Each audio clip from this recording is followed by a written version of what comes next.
श्री कृष्ण। जय श्री कृष्ण। आइए मेरे भाई बहन, श्रीमद् भागवत ज्ञान यज्ञ परिचर्चा में हम लोग पुनः प्रवेश करें। कल हम लोग ये निवेदन कर रहे थे कि श्री सूत जी ने सनकादि ऋषियों से आगे भी बहुत अच्छी अच्छी परिचर्चाएं की हैं। सनकादि ऋषियों ने समय समय पर अपने मंतव्य को प्रश्नों के माध्यम से स्पष्ट किया। यह श्री सूत जी महाराज सौनकादि ऋषियों को कथा सुना रहे हैं और यहाँ पर ब्रह्मा जी के मानस पुत्र सनक सनंदन सनातन और सनत कुमार नारद जी को कथा सुना रहे हैं। और आगामी कुछ ही समय में आपको देखने को मिलेगा श्री सुखदेव जी महाराज राजा परीक्षित को कथा सुनाएंगे। आइए इस पावन पवित्र गंगा में हम लोग अवगाहन करें। बहुत ही सुंदर ये परिचर्चाएँ हैं। भगवान के यद्यपि अवतार तो बहुत ज़्यादा हुए हैं, उनकी कोई गिनती नहीं है। नाना भांति राम अवतारा, रामायण शतकोटि अपारा। तो परमपिता परमात्मा अपनी मर्जी से, जब उसकी मर्जी होती है, जब उसकी इच्छा होती है, तो अपने संसार के इस विस्तार के लिए अपनी मर्जी से परमात्मा निर्माया निर्मित तनु माया गुरु गोपाल, परमपिता परमात्मा अपनी मर्जी से ही अपने अवतार को ग्रहण करते हैं, धारण करते हैं।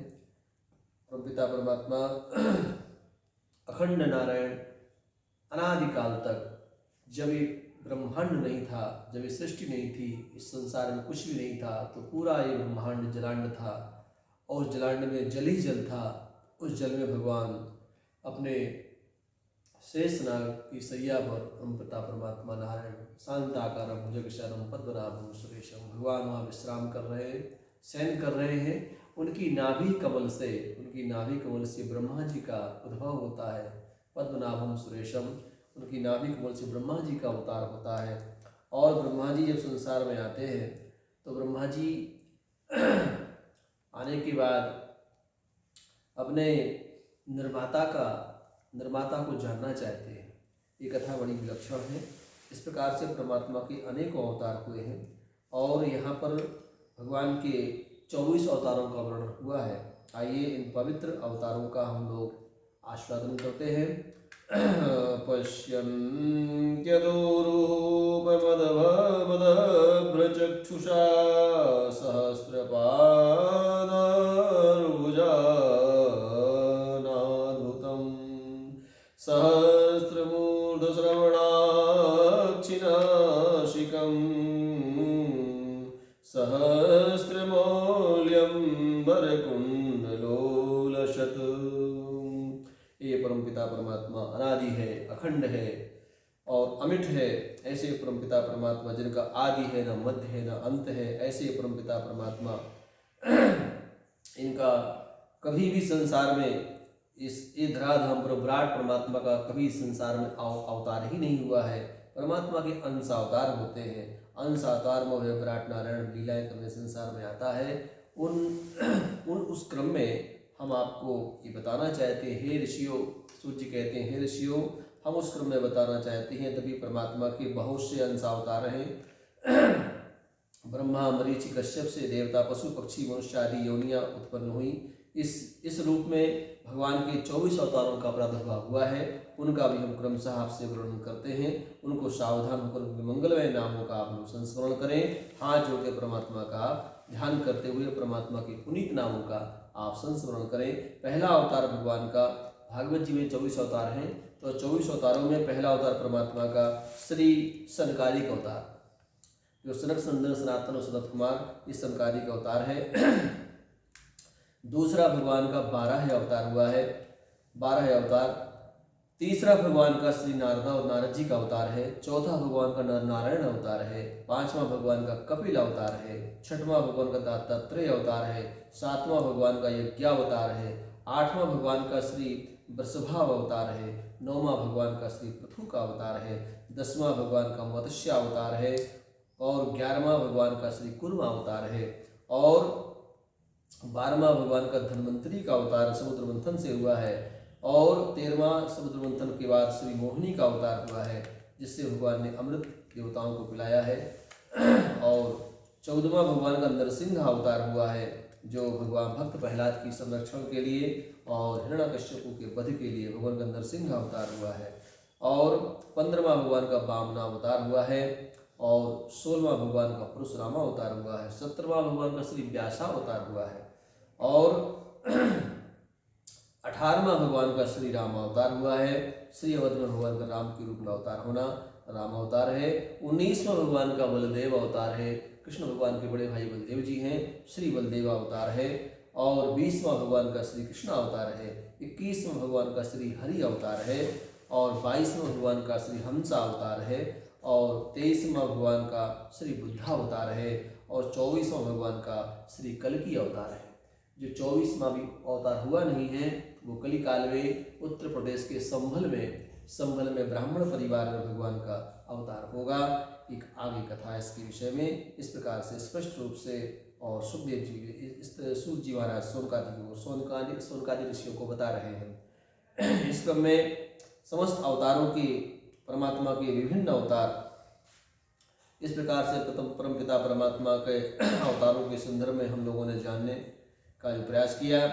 और सूत जी के द्वारा सोनकादि ऋषि इस चीज़ को समझ रहे हैं और उनके माध्यम से हम लोगों को ये प्रसाद पुण्य प्राप्त हो रहा है। सवेदा धातु पदमीं परश्च दुरितं दुर्यन्त वीर्यश्च रथांग पाणिः यो मायया शन्ततयानुवृत्त्या भजे तत्पाद सरोजगन्धम्।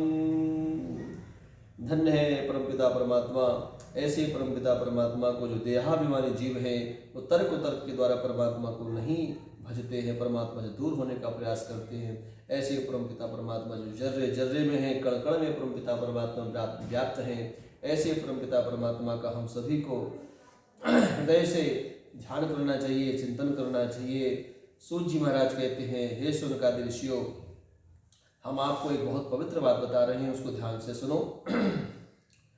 भागवत की जो कथा आपको सुनाने जा रहे हैं, भागवत शब्द में 4 अक्षर हैं। इन 4 अक्षरों का मतलब क्या होता है, भागवत का अर्थ क्या होता है? भा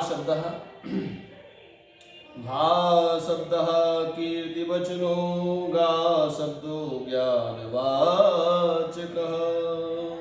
सर्वेष्टवचनो वश्च तो विस्तारस्य वाचकः। भागवत में 4 अक्षर हैं। भा जो है कीर्ति का प्रतीक है, गा ज्ञान का प्रतीक है, और वा विस्तार का सर्वाभिष्ट का प्रतीक है, तथा ता विस्तारवाचक है। अर्थात कीर्ति ज्ञान तथा सर्वाभिष्ट का विस्तार कर जो भक्तों को भक्ति प्रदान करता है उसी का नाम भागवत है। अथवा तो धर्म अर्थ काम और मोक्ष चतुर्थ पुरुषार्थों को जो प्रदान करता है उसका नाम भागवत है। अथवा तो सब लोकों में जिसकी प्रभा अर्थात महत्ता है, नारदादि महर्षियों ने जिसका बहुधा गायन किया है, और सब शास्त्र जिसके अंतर्निहित हैं, इस कारण भी इसका नाम भागवत है। धन्य है भागवत। भाति सर्वेषु लोकेषु गीयते नारदादिभिः, वर्तते सर्वशास्त्रेषु तस्माद् भागवतं विदुः। धन्य है भागवत। इस भागवत में ये जो 4 अक्षर भागवत जी के हैं, इसमें अमृत ही अमृत है। इस अमृत का जो पान करेगा उसका जीते जी जीवन धन्य हो जाएगा, उसका जीवन अलौकिक हो जाएगा, वो अपने आप में पुरुषार्थी होगा और बड़ा तपस्वी मनीषी बनेगा।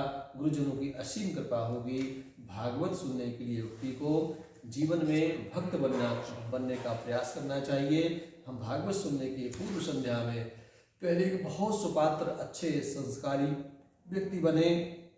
सुपात्र कहते हैं कि जिस बर्तन में दूध रखा जाता है उस बर्तन को पहले साफ किया जाता है। किसी गंदे बर्तन में या किसी कुछ गलत पदार्थ लगा हो, खट्टा वट्टा लगा हुआ हो, उसमें दूध रख दिया जाए तो दूध फट जाता है। उसी प्रकार से भागवत जी जैसा पवित्र जी हमारा जो मधुरमय जो अमृत है, इस अमृत को जिस पात्र में मनुष्य रूपी पात्र में जहाँ रखा जाए वो मनुष्य भी अपने आप में स्वच्छ हो, साफ हो, पुनीत हो, ताकि ये भागवत रूपी अमृत कथा उसमें टिके और उसको भी, उसका भी कल्याण करे, आने वाली पीढ़ियों का भी कल्याण कराए। धन्य है भागवत की अमृत कथा। इस कथा को ही विश्राम लेते हैं। कल कथा का पुनः फिर से प्रारंभ होगा। तब तक के लिए जय श्री कृष्ण। सर्वे भवन्तु सुखिनः, सर्वे सन्तु निरामयाः, सर्वे भद्राणि पश्यन्तु मा